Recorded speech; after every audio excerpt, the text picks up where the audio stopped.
Hello, welcome to our next session of this webinar, and this time happen to have a very exciting personality I have with me, interesting, very knowledgeable, and he happened to be called as David, and he was in my PgMP program and he was in my PFM program. And the good news is he has completed both of the certificates. And hence he's here today to share his knowledge, not about PgMP, PfMP. We'll talk about journey into digitalization, the PMO journey. So he is coming from the PMO background. He's a PMO team lead for CDI, and he's coming with vast experience in the data center, infrastructure, storage system, Microsoft cloud migration, many of the work he's done. So he has applied the knowledge whatever he learned from PMI when he was doing PMP and Agile. And I'm hoping that he also taking the knowledge for PgMP and PfMP into your PMO so that you can, maybe if not, then start doing it. So welcome, David. I'm really excited to have you here. How are you today?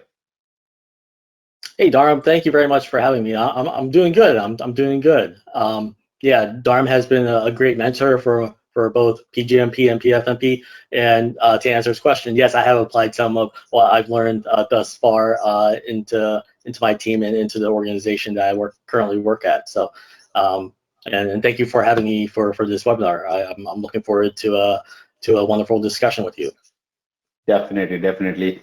Once again, thank you, David. And I'd like to thank David for his active participation during PgMP and PfMP. The good thing is that both groups now 100% certified PgMP and PfMP.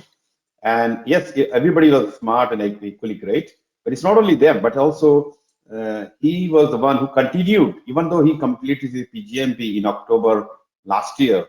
But he stayed with the group. I've seen people come, hey, Dharam, I got my PgMP. I'm okay, good, thank you.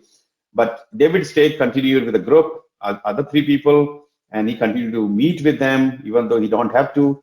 And then the second person from LA, he also completed his PgMP in I think February. Then another person from Sydney, he did it in March, and the fourth person completed it in April. So what I'm talking about, the group to stay together until the last person got the PgMP. And that's where it is all about teamwork. I'm very happy. So thank you, David, for taking this as an initiative and supporting your fellow team members. And same thing you did for PfMP, and both of you are now PfMP.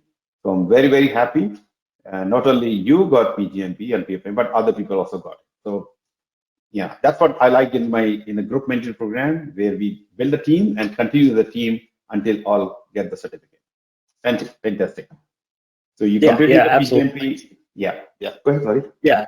Yeah, no, absolutely. When I'm part of a team, if one of us fails, we all fail. So I was there to make sure that I gave them the support, the guidance, the encouragement, the motivation to continue studying, to continue doing practice exams, and ultimately succeed in passing both the PgMP and PfMP exams.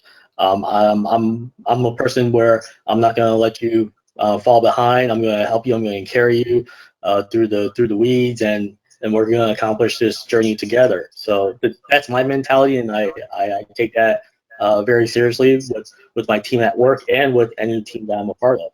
And it's very similar to your slogan, Dharam. I think was it work together for success, something like that? Yeah. Working together for success, of course. Thank you for keeping this more, when I was writing that, I didn't know that we're going to have a team. We're really going to do this, follow this. Perfect. So, so as I mentioned, David got his PgMP in October 2021. Then immediately he joined PfMP group, and he became PfMP in May 2021. So both journey successful, and he helped me to maintain my 100% PfMP, 100% pass about target results in PfMP. But thank you.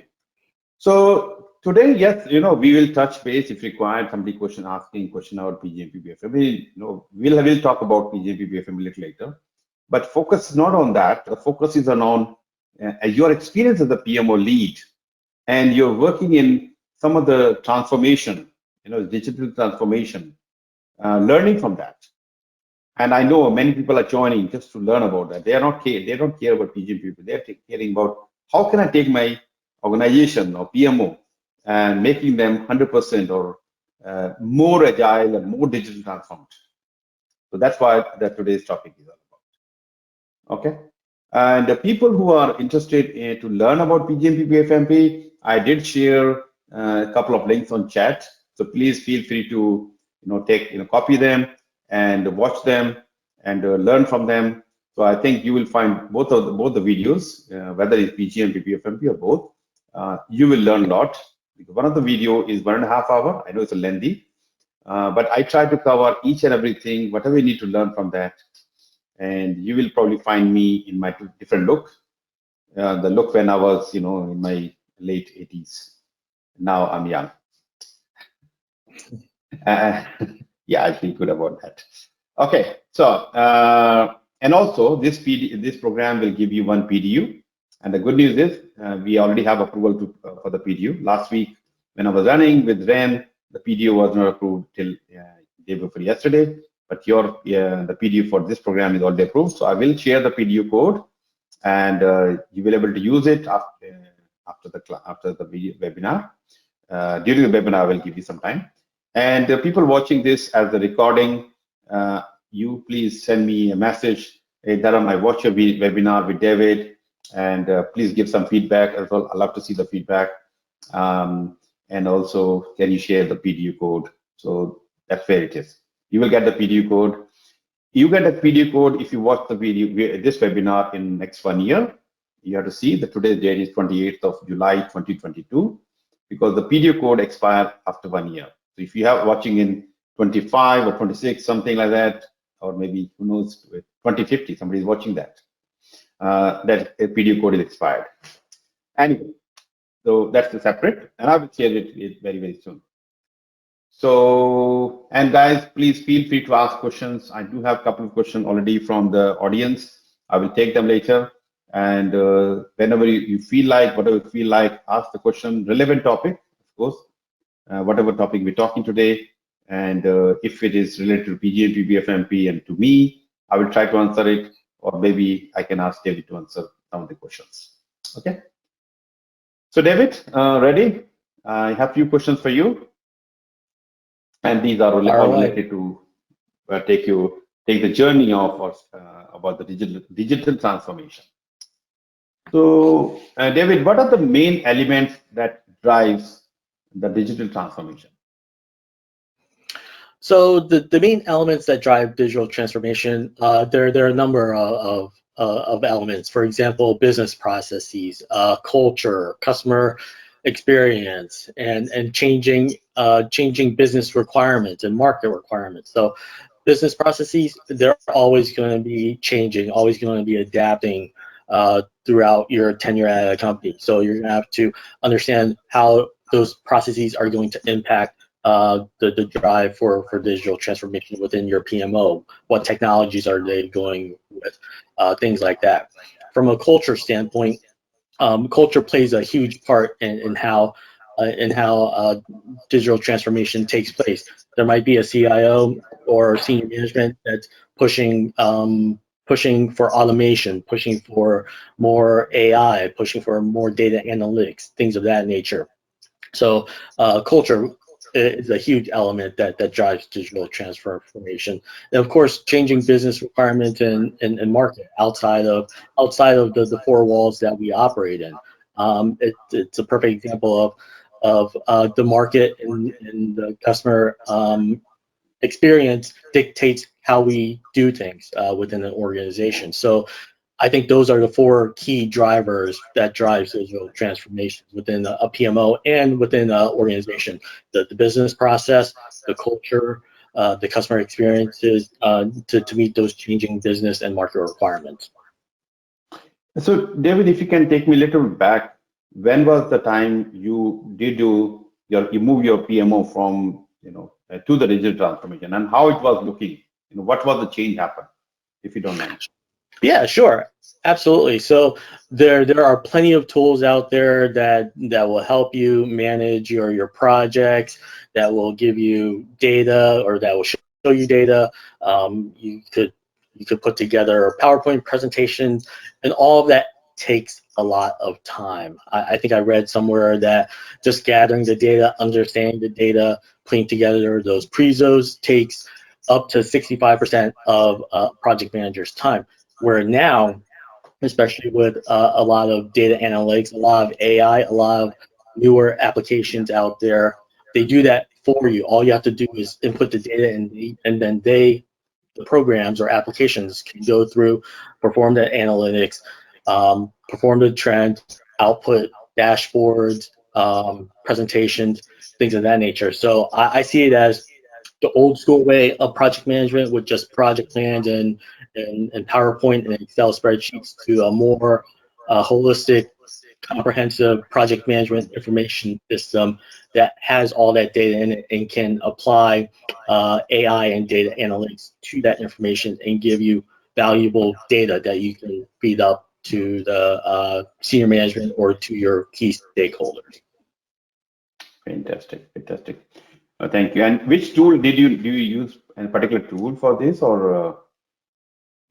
So yeah, so right now within CDI, we're kind of in a transition where we are going to a more centralized project or program or portfolio management information system, like like what I just described earlier, where we had projects in project Microsoft Project, we had prezos in PowerPoint, we had data in Excel spreadsheets. So we are moving towards a more unified, more holistic application, and it's primarily it's ServiceNow. It's ServiceNow is what we're moving to, and we're building, or we're adding modules on top of it to meet our requirements as a PMO as we do the digital transformation. Okay, good. Thank you. Man, I don't know if I did told you during the class about VXDCC, Virtual Transformation Digital Command Center. So this is the one platform we have built, which is actually bring the whole organization in one place, where there is a sales, everything sales happening, project program portfolio management, organization planning is happening same place, your HR management happening same place, and your supply chain and everything, your governance, compliance in a single platform. So with the real-time data, real-time information, you can have a very good reports and all of the things. So yeah, if I don't know if you have seen that or not, I'm happy to organize some demo if you want.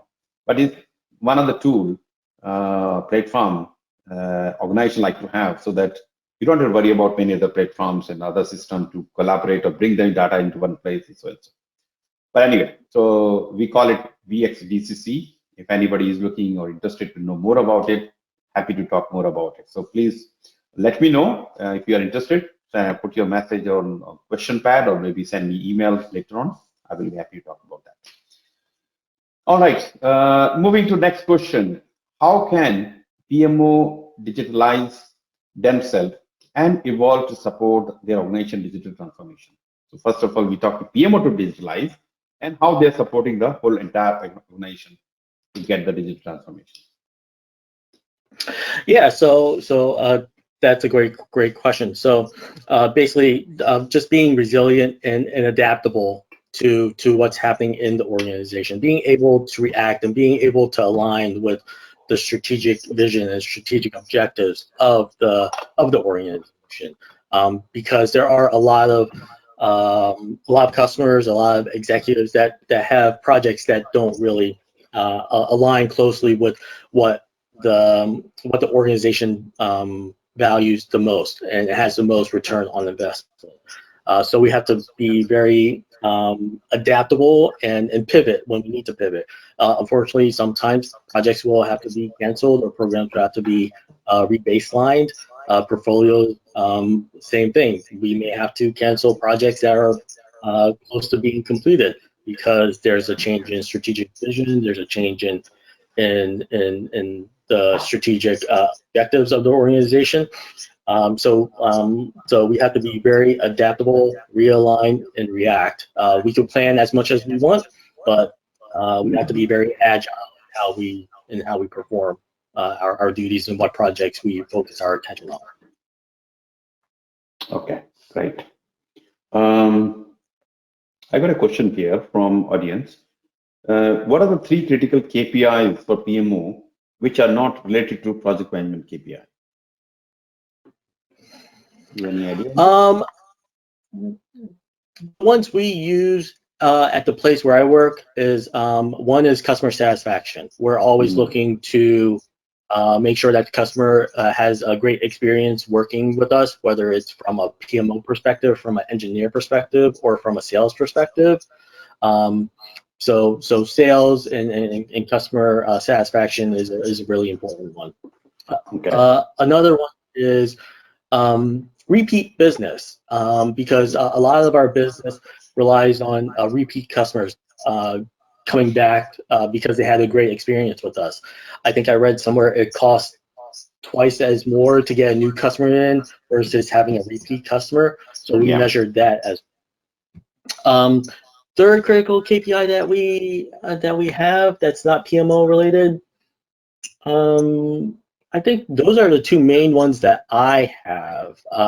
Dharam, are you aware of any other ones that aren't PMO related? I think you're covering both. Main is customer satisfaction. Customer can be your project manager, program managers, and your repeat customers. That's a good point to think about. And I mean, I think ease of system can be, you are deploying a new system, a new platform for the project manager, program manager. How easy it is? Is it simple to use? You have created more complexity for the team. Maybe not only customer satisfaction, but also your team satisfaction survey can be another KPI for you.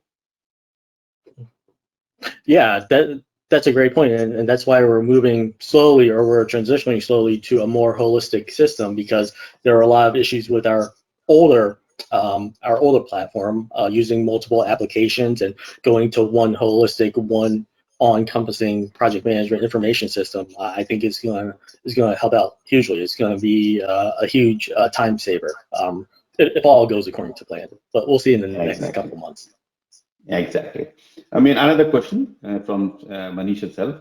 Which tool do you suggest for managing dependency based on project, and can be used by PMO for an aggregate resource management and tracking?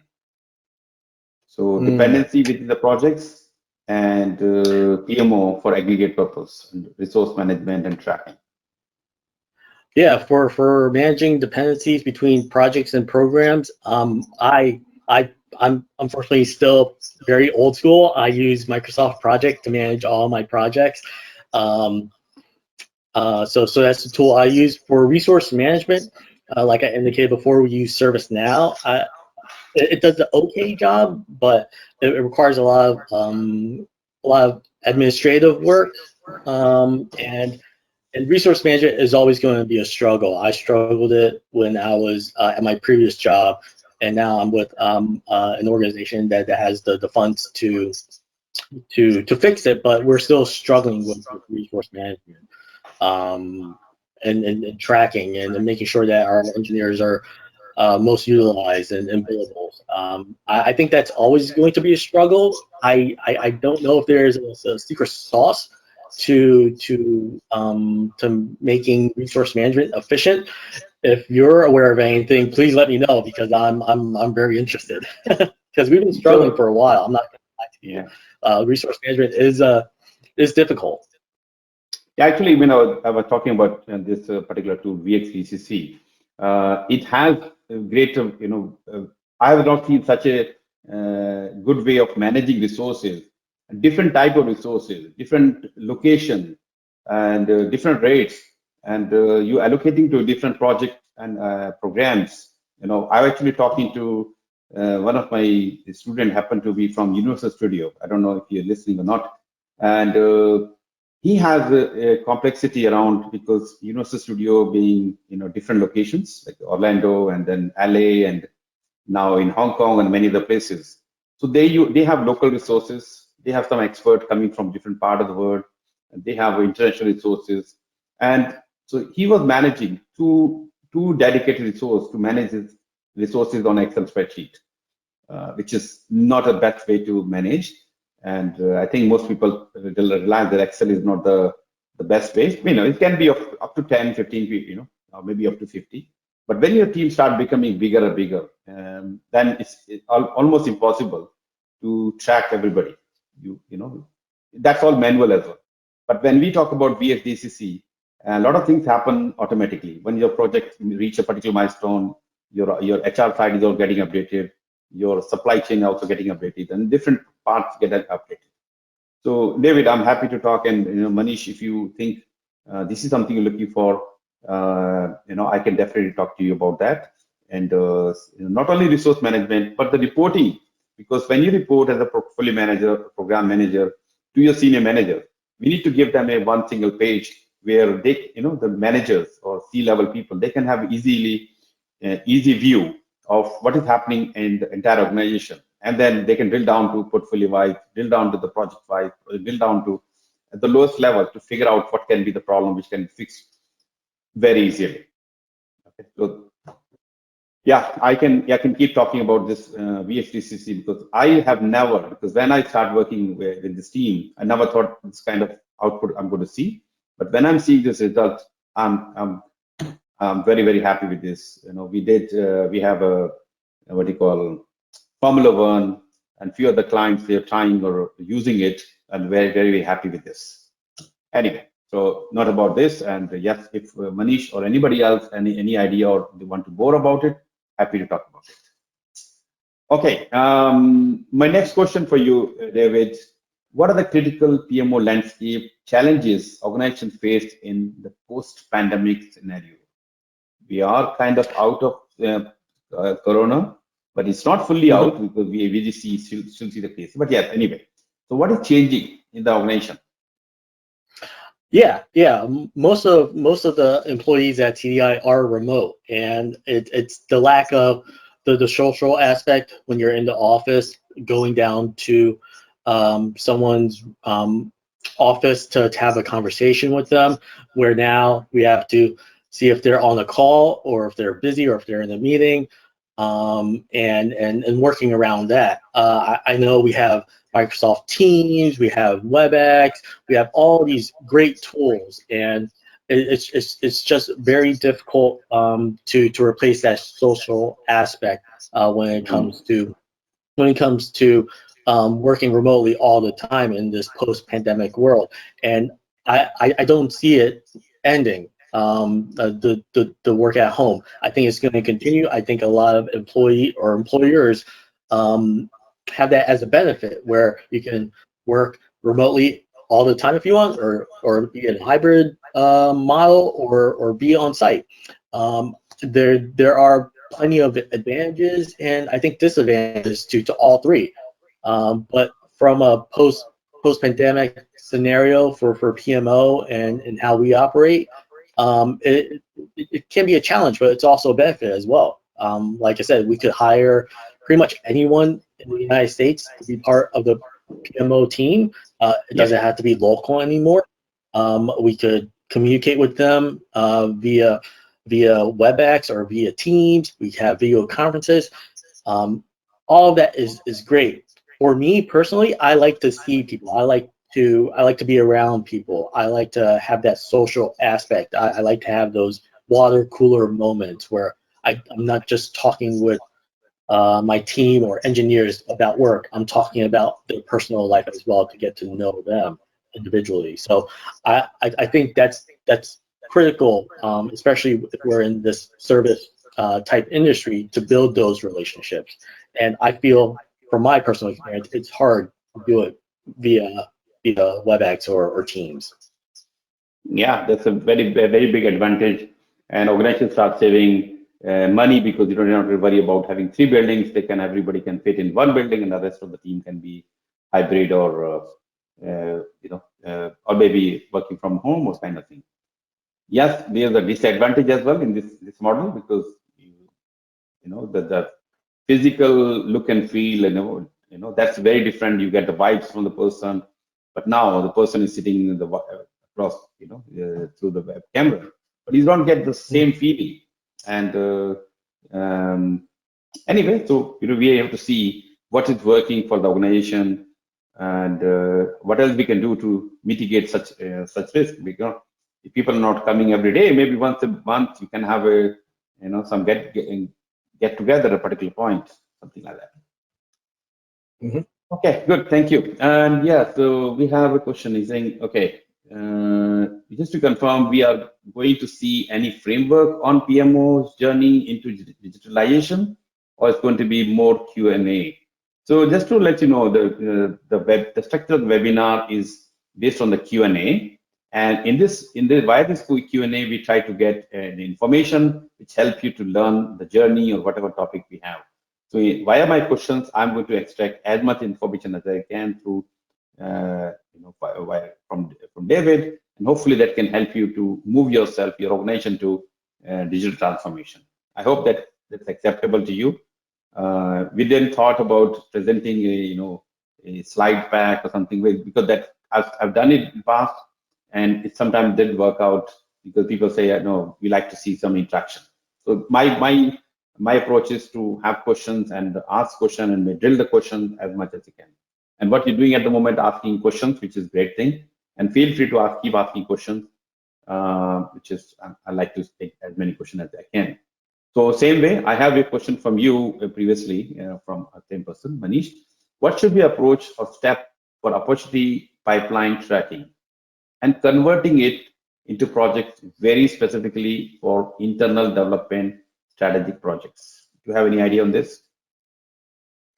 Yeah, that's a great question. I talk with my sales reps pretty much on a weekly basis. It's all about building those relationships and asking them, hey, do you have, or what's coming down the pipeline? Is it about to be signed off on? Are we at a 50% commit, or a 75% commit, or 90% or 90% commit? Where is it in the current pipeline for this particular opportunity? And just having that open dialogue between myself and the sales reps, I know what's going to drop, so I could start the process of aligning project managers or program managers or engineers, especially if it's a large, complex, multi-discipline project. I could start that process before the customer actually signs off on the project. Now, there are occasions where an opportunity comes in, say January 1st, and then it's signed January 2nd. I'm not a big fan of that because it doesn't give us time to plan and prep and get our ducks in a row before the customer wants us to execute. And I blame that on the sales rep, on the sales side, because if it's a large engagement, they probably were in the talks with the customer for 6 months, but they failed to update whatever sales forecasting that they're currently using. But there is a smooth transition when the process is followed, where it goes from a sales opportunity to a signed engagement to project management. There is a pretty seamless process that we have implemented within my organization. And every organization is going to be different. So you have to figure out what works best for you and what's most efficient. But to answer your question, just the constant communication with the sales reps and what's coming down the pipeline, I feel is very beneficial. Yeah, good. And also, Manish, also I was talking about VXVCC, and I'm repeating again because the sales cycle and project life cycle all in one platform. So in a way, you as a project manager, you are a PMO, you have a visibility what is coming. You can see what is 25% now, 50%, and more like certain. You can actually start preparing based on that.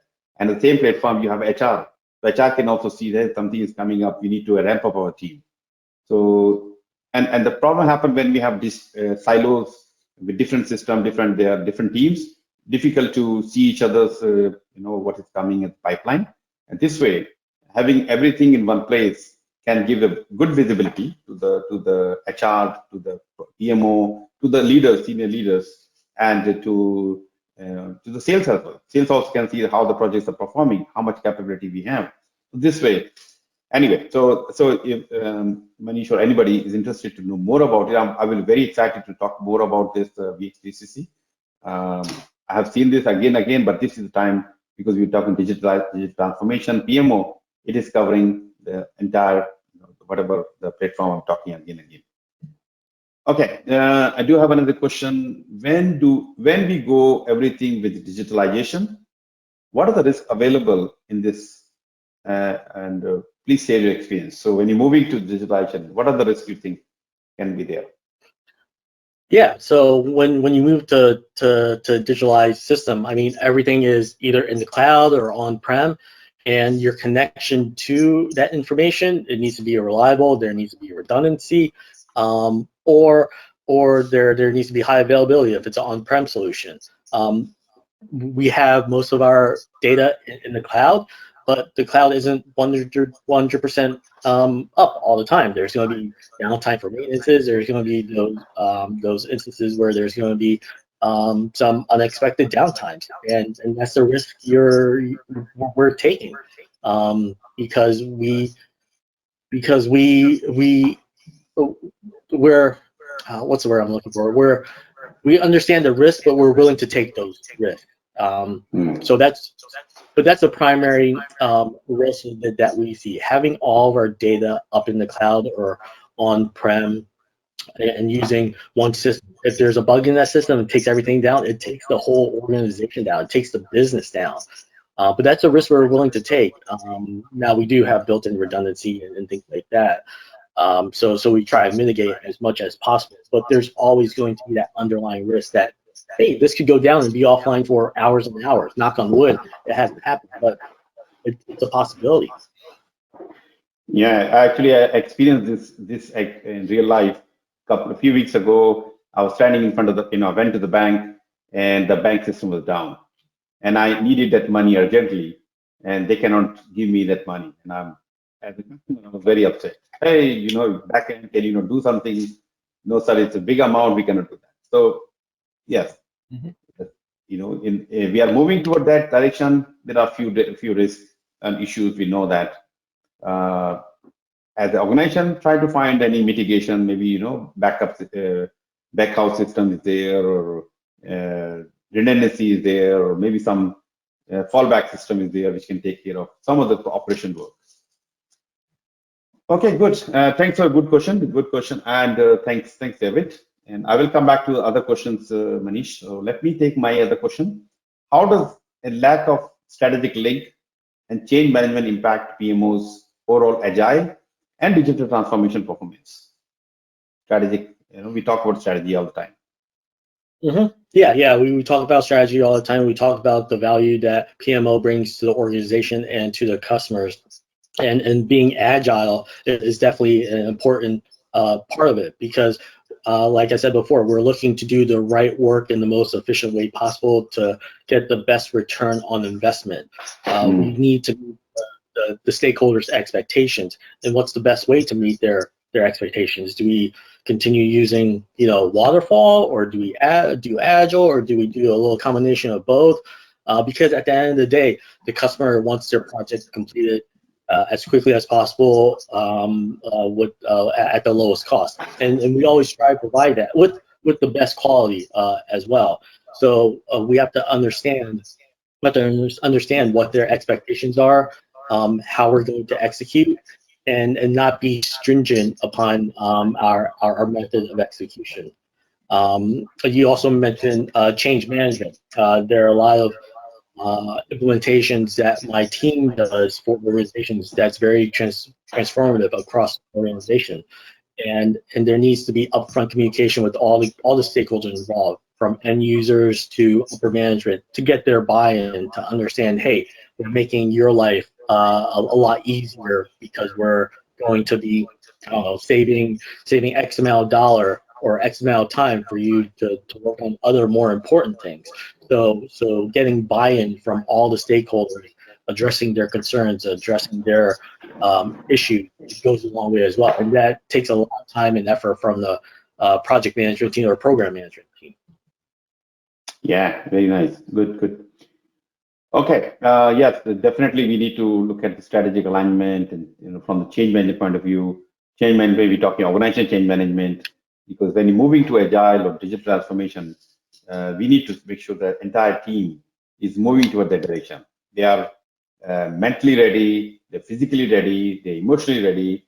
You have to organize some training, you have to organize some team building activities or some rewards recognition and get and many more things before you get start getting the benefit of that transformation. Yep. Perfect. Good, good. So I will take another question from audience. Okay. Do you use earned value management metrics for project performance management like SPI, CPI, BAC? I mean, if people who are not familiar with this, we talking schedule performance indicator, index, cost performance index, or budgeted completion, etc. Is it an acceptable technique in your workspace or in the past experience? It is. Now, at my current place of employment, we don't use it that often. We do use earned value management. I mean SPI and CPI often. We probably don't use it as much as we should. It would give us a better insight into how programs are tracking, how much we're burning, what our burn rate is, if we're gonna make our timelines, things like that. So there is value in SPI and all these earned value management techniques. We just don't use it to the extent that we probably should, because like I said, it would give us better insight and better tracking and better metrics to see how programs and projects are coming along. So, but to answer your question, we use it, but not really that often. Yeah, I've not seen many organizations are big fan of these metrics. I know one person, and he was heading the Asia Pacific level. He said, Dharam, we are using earned value, SPI, CPI as prescribed in PMI. And I have one lady, she was supporting him. And yes, there are some challenges with that, but we are working on this. So, and we are benefiting hugely from these calculations and this information. So there's a value, but you need to make sure your team is maturing in that side, and they are, especially because SPI, what is scheduled for, how much work was planned, and if your team is working 14 hours but reporting 8 hours, then you don't get the right information, and that's where we have there's some challenge. Yeah, we need to work it out, or you need to work it out. Sorry, and you can use them, and people are getting good results out of it. Good. Thank you for your question, and thanks, David. All right, my next question for you, David. What are the major challenges for PMOs when changing from traditional PMO framework to Agile? Yeah, that's a great question. So most of us work in a traditional PMO, traditional waterfall method, going through initiation, planning, execute, monitoring, controlling, and then closing. Where Agile, it's totally different. You kind of throw that out the window. You just provide the minimum, minimum MVP, minimum viable product for Agile. So, but first off, when organizations are going down the Agile road, we need to understand what is Agile. Yes, it's a methodology, but what are the principles underneath it? Of course, we want to do just-in-time work. We want to provide MVP. We want to have these sprints, things of that nature. So understanding the why behind Agile. And then collaboration. I know for Scrum and Agile, we need to be located close by so we can overhear what each other are talking about. There's a lot of collaboration. So that's going to be an issue, especially if we're continuing in the remote work environment that I'm currently experiencing, where everyone is remote. So just having that collaboration space where hopefully you could go into the office and collaborate in person and go through all the process, not processes, but the steps in Scrum or Agile, and then having or giving the engineers or your developers the opportunity to express their ideas without judgment, because a lot of people they can be somewhat afraid to speak up, especially some developers. I know that that's what's the word I'm looking for? That's yeah, but some developers don't want to speak up. So we need to encourage that. We need to respect what they're saying. We need to trust that, hey, these are our developers, these are our engineers. They know what they're talking about. So we need to trust that they're providing us with valuable information. And then focusing on what's most valuable, MVP, most valuable product or most valuable product. Working on those really high priority, high return on investment tasks that will show the customer or your team or whoever that this is a working product, it's a work in progress, but this is where we're at. It could be used right now. You don't have to wait 6 months from now to use it. You could start using it now, and we'll be adding on features to it to make it better. And then lastly, roles and responsibilities. I mean, you need to be able to clearly define your roles and responsibilities, because when you're going from traditional waterfall to agile, there's a product owner on the agile side, there's a scrum master, there's a development team. So just understanding what their roles and responsibilities are, I think, are important to address when we're transitioning from traditional to an agile culture or environment. Okay, great. Thanks, David. I do have a follow-up question, another question. I have been working as a project manager in certain manufacturing projects at OEMs and infrastructure project at steel manufacturing plant. Yeah, that reminds me of my work in Steel Authority of India Limited, SAIL. Is there any scope of agile methodology implementation at PMO level in these project categories? If yes, can you share 1 or 2 examples? In infrastructure or manufacturing for agile, I always thought agile was more for software development, for building not a product, but building a solution based off of a computer system or the digital or digital. I'm not sure if it would work in like a traditional construction or steel manufacturing environment. Dharam, what are your thoughts? I have heard about some people are start using not fully agile, but some bits and pieces of the agile methodology, such as daily stand-ups. You have backlog item. Yes, station can be a little bit longer than 2 weeks.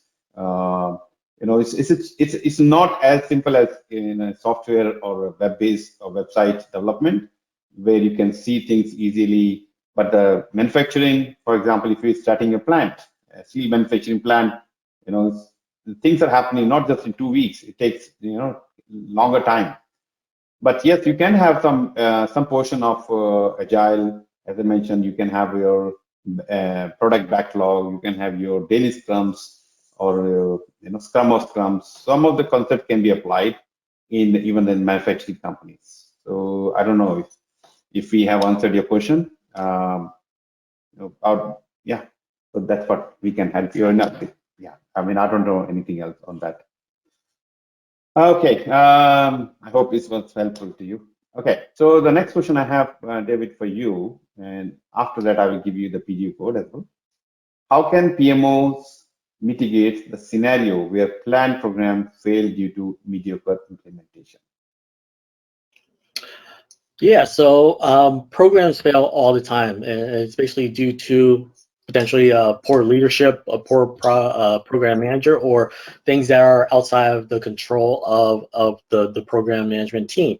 Of course, you're always going to have risks to your to your schedules, to cost, to communication, to change controls, to implementation. Those are the things that you can control as a good program manager. But then there are those items that kind of fall outside of your program management team, where it could be change in market, the timing of when your program is about to deliver.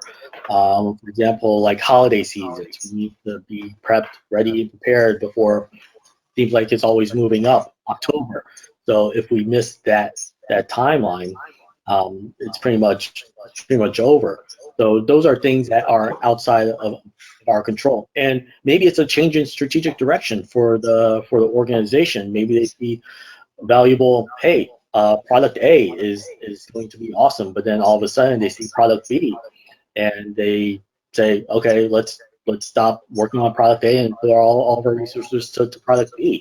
So change in strategic direction, change in organizations. If a company is acquired by another organization, some programs, some projects, some portfolios may be looped into existing projects in the acquiring organization or can be canceled.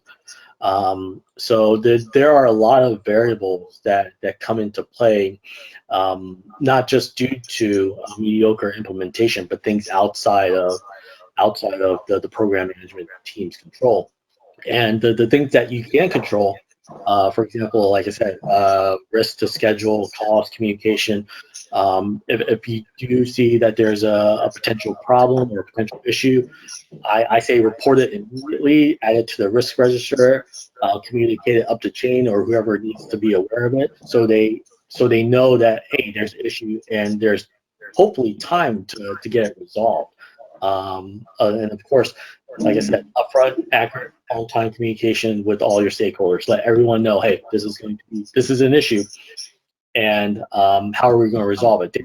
A lot of stakeholders, a lot of people don't like to be blindsided.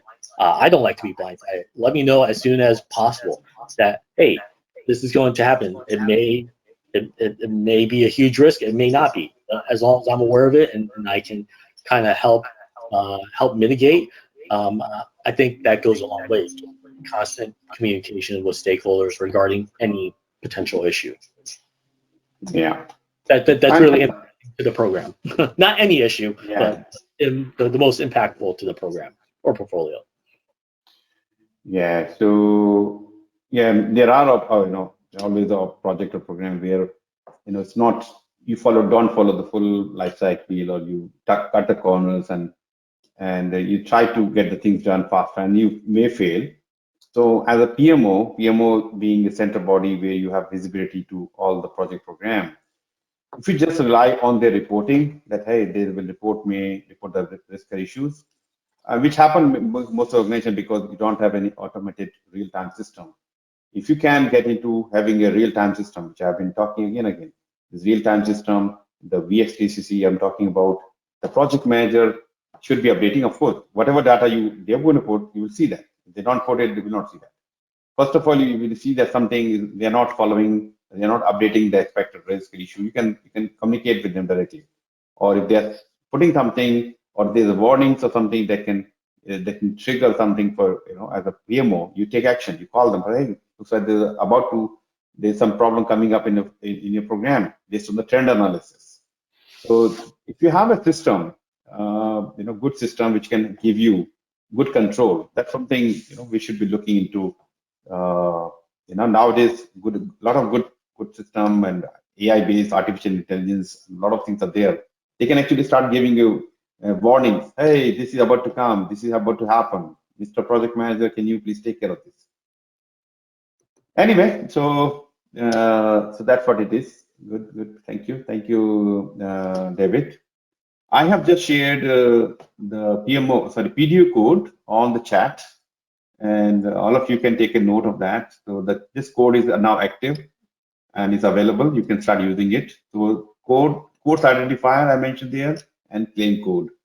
So if you don't see that, please let me know. And of course, if you're watching as a recording, you will not see that. You have to contact me or to my team to find out about the code.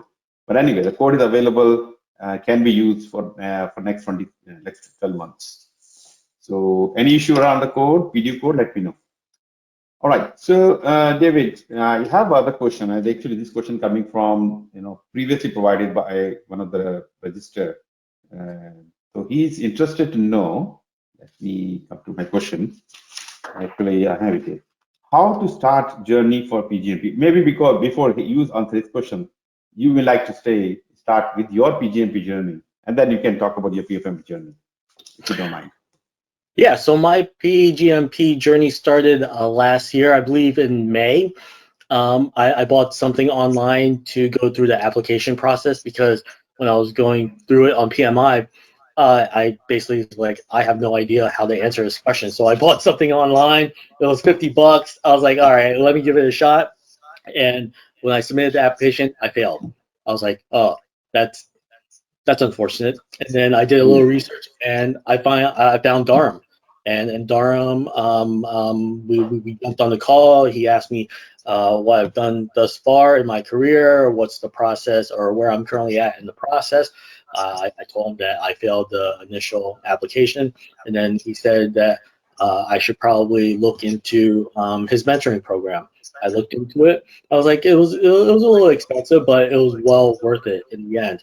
He'll walk you through the application process. He'll walk you through prepping for the PgMP certification, and he'll talk to you one-on-one maybe 2 weeks before you sit for the exam to go through some tips and tricks to calm yourself, because it's always nervous taking an exam, a 4.5-hour exam that costs a significant amount of money. So he'll have that conversation with you to calm you down. But that was my journey, and thankfully I found Dharam, because if I didn't, I'll probably still be thinking about how am I going to answer the first question, or am I just giving up? Yeah. So no, this is thank you for trusting me on the journey of PgMP and then PfMP. So I have so far 411 PgMP total from 49 countries and 89 PfMPs. Yeah, PfMP 100% so far, above target. And so, of course, you are coming with a lot of good experience as a project manager, program manager, PMO, but you need to see what PMI expect from you and how, it's not about how much you know, but how you present it in the PMI expectable format. So after reviewing more than 1,200 applications, I think I can tell you even more than what PMI knows, what to put in the application, how to present it to get it approval in the shortest possible time. So it's not making or faking, it's about putting the information in the right format so that give them visibility, and they say, yep, that makes sense, and yep, I'm happy with David or anybody to move to the next stage for exam. So this is an very involving journey, and when you have people like you come back and say, hey, Dharam, I passed exam was easy. I don't know, I thought our exam could be difficult. Actually, that's what many people have a belief system. Exam is difficult, and my strategy is I want to make you over prepared so that when you come back from the exam, you actually had a real experience such a way you enjoyed the exam, because you know how to navigate through this complex question in the shortest possible time and get the accurate result. And most of the people, I don't know how much time you took, but most of the people are completing the PgMP and PfMP exam around 3 hours, 15 minutes, and then you have enough time to go back and review some of the questions where you're struggling, and then you fix them. So yeah, in a way, I'm feeling fortunate that I'm able to communicate, give the direction to people like you, and take you all the way, support you in the journey, and get your certificate. And I think you did well by having 2 certificates in October. You did PgMP, and PfMP you got in May. So within 7-8 months you got both certificates, which is fantastic. So thank you for that. I think I do have one more question. And guys, if you have any, we have a couple of more minutes. If you have any questions, please put your question again. More questions, happy. To David or to me, I'm okay with that. Somebody said, good skill is provide you a good management skills, which enable you to be one of the good manager in order to have benefit of PMI program. I think this is not a question, but it's more talking about having good skills and becoming better project or program manager, and that where you benefit from the PMI certifications and standards, whatever we learn. So look, my take is not, don't worry only about the certification. Certification is important, but see what can you learn from the whole process. Because while you're learning through going through the weekly program with mentor program, you learn and build your confidence, and you are improving, becoming better program manager, portfolio manager. Then exam becomes byproduct for you. You go to the exam, you come back, hey, exam was easy. So that's it. The focus is learning. What I'm going to learn and what benefit my organization will get after me getting the certificate. That's what the approach should be. Yes, please. I think I have one more question. One last question. Kindly guide on step-by-step approach toward digitalizing PMO and how to assess the current digitalization maturity of PMO. So if you, okay, do you have some steps to talk about how to take? So that's what he was looking for from the very beginning. Yeah, so first off, you need to understand what you currently have. So assessing your environment, having a lot of conversations with senior leadership, with the key stakeholders to understand, hey, is this something that we want to do? Is this, where do we plan on going with digitalizing the PMO? Are we even thinking about it? Are we even thinking about digitalizing the PMO? Or are they just okay with maintaining the status quo? I'm not okay with maintaining. There's always a better way to do something.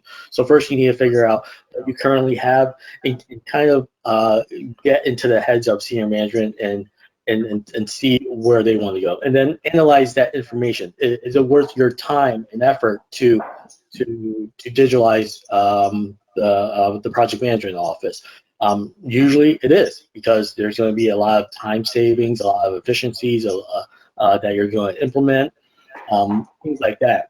And then just slowly rolling out, going through the the normal planning, preparation, doing it in phases, not doing a big bang all at once. Just going through that normal process of implementing something that's very transformational for the organization. And then just and I keep on repeating this, just keeping everyone informed. Communicate. You can never communicate too much, even when there are problems. Communicate no matter what.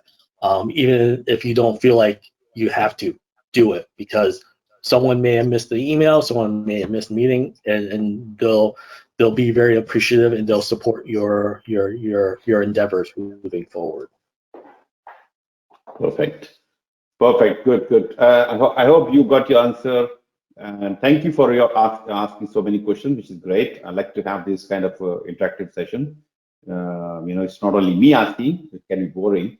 And getting questions from the audience, fantastic. Thank you very much, all of you, and all the people who participated today or joined this webinar. I hope you find something useful from this webinar. And if you want, I hope David is also okay to get a LinkedIn connection or some messages if you want to find more about, and about something what we have discussed today, or anything else you feel like, please feel free to reach out to him. And I'm also available for answering your questions, anything related to PgMP, PfP, PfMP, or RMP, or something like that. Or maybe VX3CC, I've been talking again and again. I'm very passionate about this particular platform. So please reach out to me, and I will be very, very happy to help you out. I do have a 15-minute slot. You can book it with me. And once you book that meeting, it's up to you what you want to discuss. I get all kind of calls, but yes, of course, you have to respect my time and your time, and use the time as efficiently as we can. All right, great. So I think we're getting a lot of good feedback on the question pad. And once again, David, thank you for taking time to come and share your experience. It's a privilege, not only to me, but to everybody listening and watching your video at the moment. So you have done a great job, and thank you very much. And once again, thank you for trusting me on the journey of your PgMP PfMP. No, thank you very much for having me, and please connect with me on LinkedIn. I'll be more than happy to have additional conversations around this topic or any topic. So yeah, please don't hesitate to reach out. I'm on LinkedIn, so hit me up. All right, guys. So keep an eye on the future conversation or the topics, which are, I think I have a couple of more happening next month. Actually, my calendar for this year already full. So I have every month we have 2 webinars. Now I have to think about how can I adjust my other, because now people are showing interest. Hey, Dharam, I want to be your I want to be becoming, I want to share my knowledge. So this is how it is. I'm trying to build a knowledge pool, and hopefully this knowledge pool can be staying there for many, many years to come, many, many centuries to come, and keep learning from this. So guys, thank you very much, and thank you for staying. Some people are late night, whatever, but thank you for keep coming and enjoying from these or learning from these discussions. So thank you again. Thanks, David. Thanks all. Take care, guys. Love you. Thank you, Bye. guys. Have a good one.